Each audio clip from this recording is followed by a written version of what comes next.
أعوذ بالله من الشيطان الرجيم بسم الله الرحمن الرحيم مثل ما ينفقون في هذه الحياة الدنيا كمثل ريح فيها سر أصابت حرث قوم ظلموا أنفسهم فأهلكته وما ظلمهم الله ولكن أنفسهم يظلمون يا أيها الذين آمنوا لا تتخذوا بطانة من دونكم لا يألونكم خبالا ودوا ما عنتم قد بدت البغضاء من أفواههم وما تخفي صدورهم أكبر قد بينا لكم الآيات إن كنتم تعقلون ها أنتم أولئك تحبونهم ولا يحبونكم وتؤمنون بالكتاب كله وإذا لقوكم قالوا آمنا وإذا خلوا عزوا عليكم الأنامل من الغيظ قل موتوا بغيظكم إن الله عليم بذات الصدور إن تمسسكم حسنة تسؤهم وإن تصبكم سيئة يفرحوا بها وإن تصبروا وتتقوا لا يضركم كيدهم شيئا إن الله بما يعملون محيط صدق اللہ العظیم۔ ہم نے دیکھا کہ پیچھے کفار کی بات چل رہی تھی کہ کافر اگر جو بھی کام کرے گا دنیا کے اندر نیکی کے، وہ کوئی بھی ان کو کام نہیں دے گا، اور ان کی اولاد، ان کا مال، وہ بھی آخرت میں ان کے کسی کام نہیں آ سکے گا۔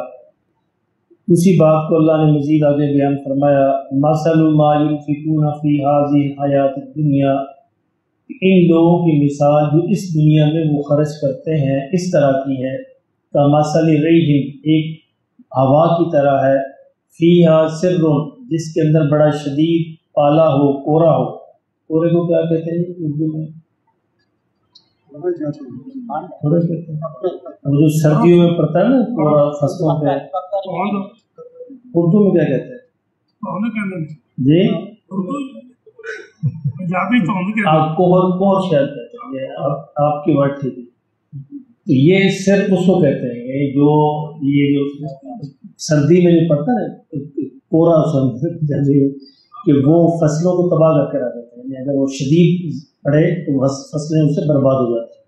تو اللہ رب العزت نے فرمایا کہ یہ جو کافر جو ہیں دنیا کے اندر خرچ کرتے ہیں، ان کی مثال ایسے ہی ہے کہ وہ خرچ تو کیا لیکن وہ ایسے جیسے وہ سردی پڑی اور اس نے ان کی فصلوں کو تباہ کر کے رکھ دیا۔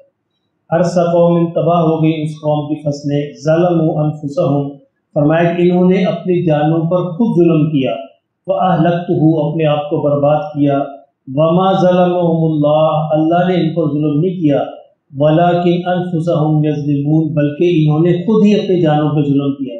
اچھا، وہ ظلم کیا ہے؟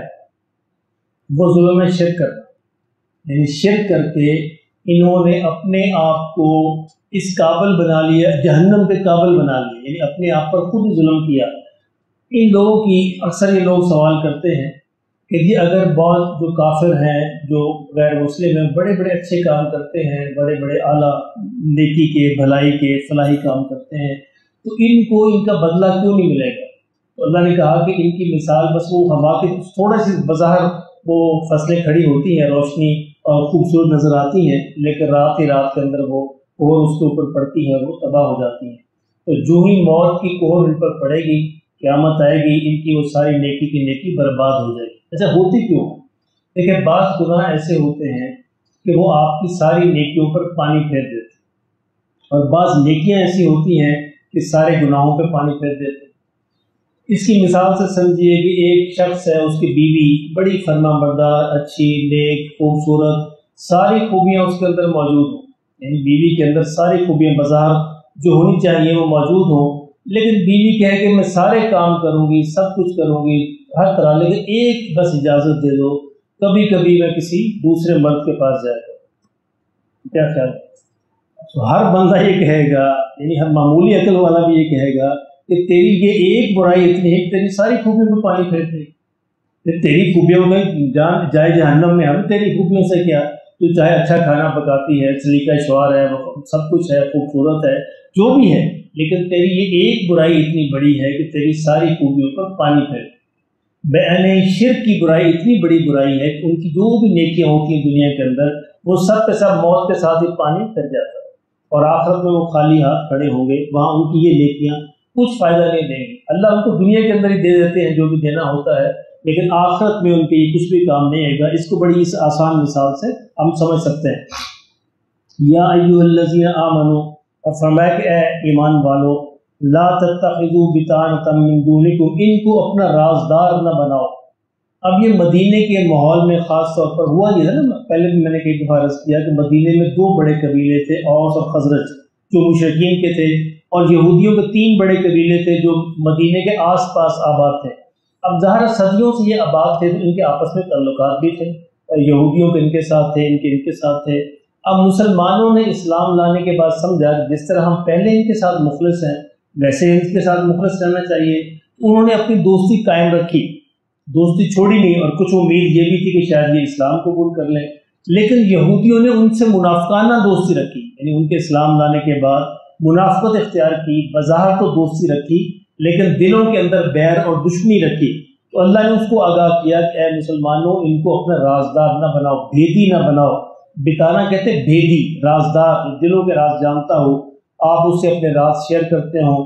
لا یعلونکم خبالا، فرمایا یہ کوئی کمی نہیں کرتے تمہاری بربادی میں، یعنی اپنی طرف سے پوری سازشیں کرتے رہتے ہیں تمہارے نقصان، خسارے، بربادی میں کوئی کمی نہیں کرتے۔ ودوا ما عنتم، اور یہ چاہتے ہیں تمہیں تکلیف پہنچے، اس کے لیے کوئی نہ کوئی پلان کرتے رہتے ہیں کہ تمہیں کسی نہ کسی طرح کوئی تکلیف پہنچے۔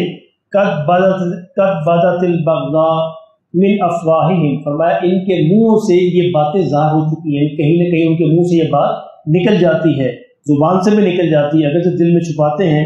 وما تخفی صدورہم اکبر، فرمایا جو ان کے دلوں کے اندر ہے اس سے بھی زیادہ ہے، یعنی ان کے منہ سے جو بات نکلتی ہے تمہارے خلاف یہ تو بڑی کم ہے، جو ان کے دلوں کے اندر انہوں نے چھپایا ہوا ہے یہ اس سے بھی بڑی ہے۔ قد بینا لکم الآیات ان کنتم تعقلون، اللہ نے فرمایا کہ اسی طرح ہم اپنی آیات کو واضح کرتے ہیں کہ شاید تم عقل سے کام لو، کہ تمہیں بھی ان کے مطابق ہی دوستی رکھنی چاہیے، ان کے بھید نہ بتاؤ، راز اپنے نہ بتاؤ، دلی دوست نہ ان کو بناؤ۔ بظاہر دوستی رکھو کہ شاید وہ اسلام قبول کر لیں، لیکن دلی دوست جو ہے ان کو نہ بناؤ۔ تو آج کی صورتحال میں مسلمانوں کو یہی رویہ اختیار کرنا چاہیے، اتنی کی دوستی رکھیں کہ وہ اس امید پر کہ شاید اسلام قبول کریں، شاید وہ ہمارے اخلاق سے، ہمارے تعلقات سے متاثر ہو جائیں، لیکن ان کو دلی دوست نہیں بنانا چاہیے، رازدار نہیں بنانا چاہیے۔ ہاں انتم اولائی تحبونہم، اللہ نے فرمایا کہ دیکھو تم کتنے بھولے ہو، یہ تم ہو جو ان سے دوستی رکھتے ہو، محبت رکھتے ہو۔ ولا یحبونکم، وہ تم سے محبت نہیں رکھتے۔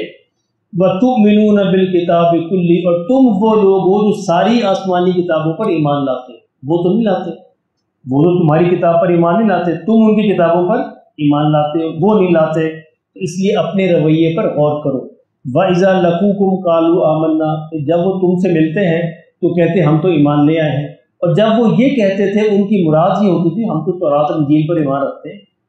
اب اپنے دوستوں کو جا کر جب ہم یہ کہتے ہیں اس سے مراد ہماری یہ ہوتی ہے کہ ہم تو تورات اور انجیل پہ ایمان رکھتے ہیں۔ وَإِذَا خَلَوْا عَضُّوا عَلَيْكُمُ الْأَنَامِلَ مِنَ الْغَيْظِ، فرمایا جب تم سے علیحدہ ہوتے ہیں تو غصے اور غیظ و غضب کے ساتھ اپنی انگلیاں کاٹتے ہیں، یعنی اپنی انگلیوں کو کاٹتے ہیں کہ کیوں ہم نے ان سے اس طرح کی باتیں کی۔ قُلْ مُوتُوا بِغَيْظِكُمْ، فرمایا کہ تم سے کہو بس ٹھیک ہے اپنے غصے میں غضب میں تم مر جاؤ۔ ان اللہ علیم بذات الصدور، اللہ جو ہے تمہارے دلوں کے بھید کو جاننے والا ہے، کہ تم دلوں کے اندر جو رکھتے ہو اللہ اس کو جانتا ہے۔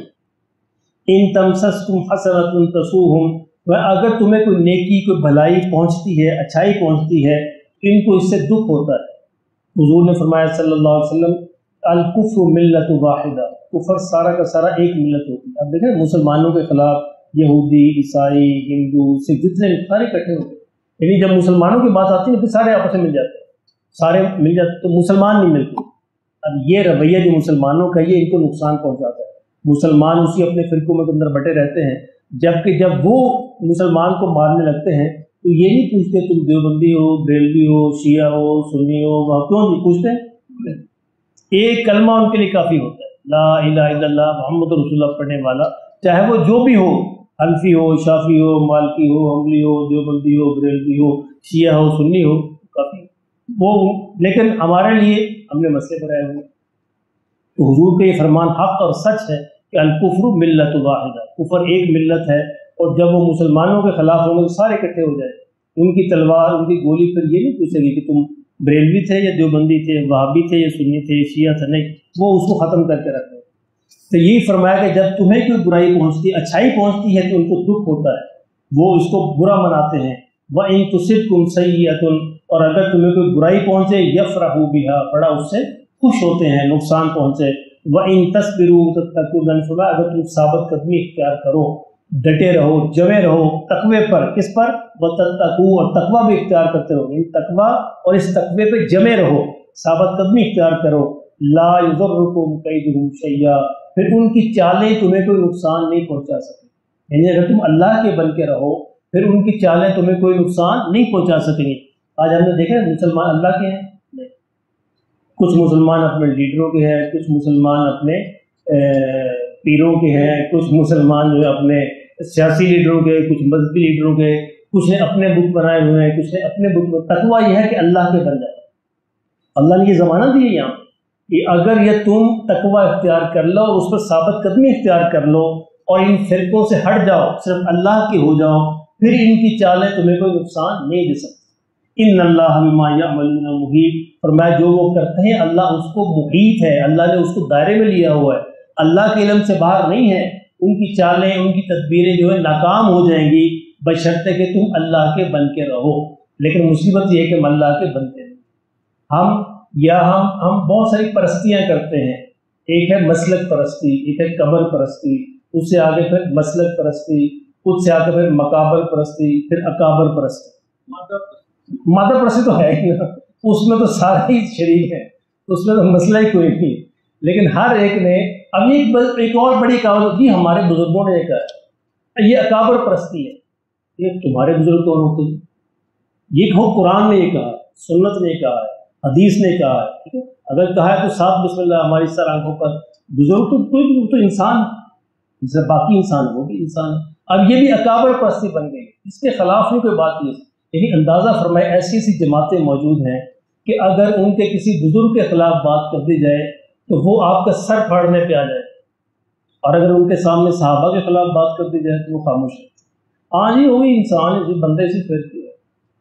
یعنی یہاں تک تعصب پہنچ گیا ہے کہ صحابہ کے خلاف بات سننے کو گوارا ہوتی ہے، اپنے بزرگوں کے خلاف بات سننے گوارا نہیں۔ یہ ہے اکابر پرست، یعنی نبی اور نبی کے شاگرد کو اللہ کی شان ہے، اس کا تو دنیا کے اندر کوئی مثال ہی موجود نہیں ہے۔ ان بزرگوں کو کیا بتایا، جتنے بڑی مرضی بڑا نام کیوں نہ ہو، یہ بہرحال انسان ہے، اس دور کے انسان ہے، ہر ایک سے غلطی ہو سکتی ہے۔ تو یہ اللہ پاک اس سے بار بار اللہ نے واضح فرمایا، اگرچہ براہ راست خطاب تو وہی لوگ ہیں، ہمارے لیے سبق یہ ہے کہ ہم بھی ان سے سبق سیکھیں اور اس طرح کی کسی بھی بت پرستی سے باز رہیں۔ اللہ کے بنیں گے انشاءاللہ، جو انفرادی بنے گا انفرادی مدد اس کے ساتھ ہوگی، اگر قوم اللہ کی بن جائے گی تو قومی مدد اس کے ساتھ ہوگی۔ یہ سیدھی سی بات ہے، جو بھی یہ یعنی ان تصبروا وتتقوا، تقویٰ اختیار کرو، اس پہ جم جاؤ، ڈٹ جاؤ، پھر انشاءاللہ اللہ کی مدد بھی آئے گی اور اللہ تمہارے ساتھ بھی۔